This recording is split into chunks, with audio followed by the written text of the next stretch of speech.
London کا مینار جو انگریزی تاریخ کا گہوارہ ہے۔ جب فاتح ولیم نے 1066 میں انگلستان پر حملہ کیا تو اسے وہاں کی آبادی کی مزاحمت کا سامنا کرنا پڑا جو اس کے تسلط کو قبول کرنے پر آمادہ دکھائی نہ دیتی تھی۔ لہٰذا اسے نظم و نسق قائم کرنے کے لیے ایسے مضبوط مراکز قائم کرنے کی ضرورت درپیش تھی جہاں اسے اس کی سپاہ مفتوحہ آبادی پر کنٹرول حاصل کرنے میں کامیاب ہو سکے۔ ان مراکز میں سب سے اہم مرکز ایک قلعہ تھا جسے ولیم نے تھیمز کے کنارے تعمیر کروایا تھا اور جو صدیوں کی مسافت طے کرتے ہوئے لندن کے مینار کے نام سے مشہور ہوا۔ یہ قلعہ برطانیہ کی تاریخ کے اہم واقعات کا شاہد ہے۔ اگرچہ یہ لندن کے مینار کے نام سے مشہور ہے لیکن حقیقت میں یہ ایک مینار ہرگز نہیں ہے بلکہ یہ مضبوط دیواروں کا ایک سلسلہ ہے جن کے اندر ایک خندق، مینار اور دیگر تعمیرات تاریخ کے مختلف ادوار کے دوران تعمیر کی گئی تھی۔ جب تھیمز لندن کی شاہراہ تھی اس وقت اس میں داخلہ غداروں کے دروازے کے ذریعے ممکن تھا۔ اس کی دیواریں مجموعی طور پر 18 ایکڑ رقبے کا احاطہ کیے ہوئے ہیں۔ وسطی یا سفید مینار کی تعمیر گندلف نے کی تھی جو کہ روسٹر کا بشپ تھا۔ اس نے یہ تعمیر 1078 میں سر انجام دی تھی۔ اس کی تعمیر محافظ فوج رکھنے کے لیے سر انجام دی گئی تھی۔ قلعے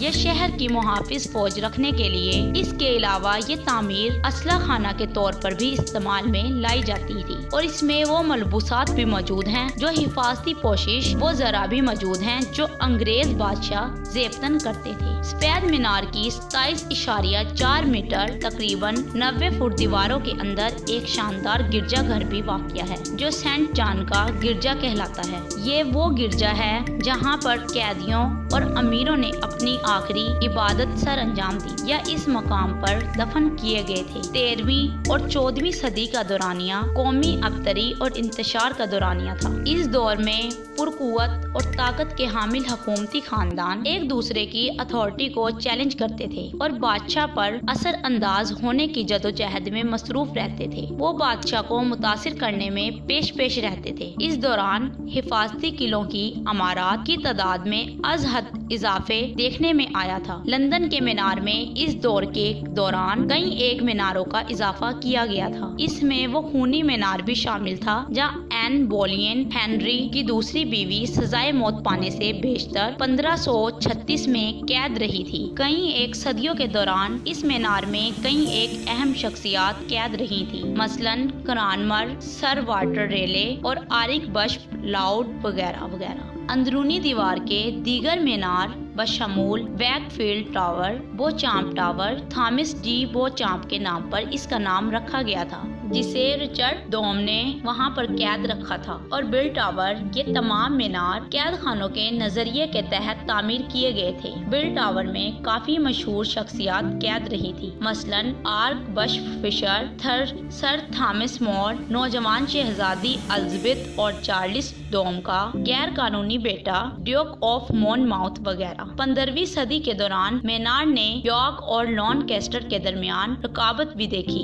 ہنری، جس کا دور حکومت سنہری وادوں سے شروع ہوا، 1471 میں وہاں پر قتل ہوا، اور رچرڈ کے دور کے دوران یہی کچھ شہزادی ایڈورڈ ڈیار کے رچرڈ کے ساتھ پیش آیا۔ رچرڈ کا بھائی ڈیوک آف کلارنس شاہی سازش کا ایک اور شکار بنا تھا۔ ٹیوڈور کے دور میں مینار نے کئی ایک مزید واقعات دیکھے۔ کیتھرائن ہاورڈ اور این بولین وہاں پر قید رہیں اور سزائے موت سے ہمکنار ہوئیں، اور یہی کچھ سر تھامس مور کے ساتھ ہوا۔ یہی کچھ لیڈی جین گرے اور رابرٹ ارل آف ایسکس کے ساتھ ہوا۔ حتیٰ کہ جدید دور میں بھی مینار میں اہم قیدی رکھے گئے۔ ان میں سے ایک ریڈولف ہس بھی تھا جو 1941 میں امن منصوبے کے ساتھ غیر متوقع طور پر برطانیہ پہنچا تھا۔ اپنی تمام تر تاریخ کے دوران لندن کا مینار ایک قید خانے اور قلعے سے بڑھ کر بھی رہا ہے۔ اس کی 4 دیواری کے اندر بھی بہت سی اہم قومی تقریبات بھی منعقد ہوتی رہی ہیں۔ کئی مرتبہ یہ شاہی ٹکسال بھی بنا، ایک مشاہدہ گاہ بھی بنا، شاہی چڑیا گھر بھی بنا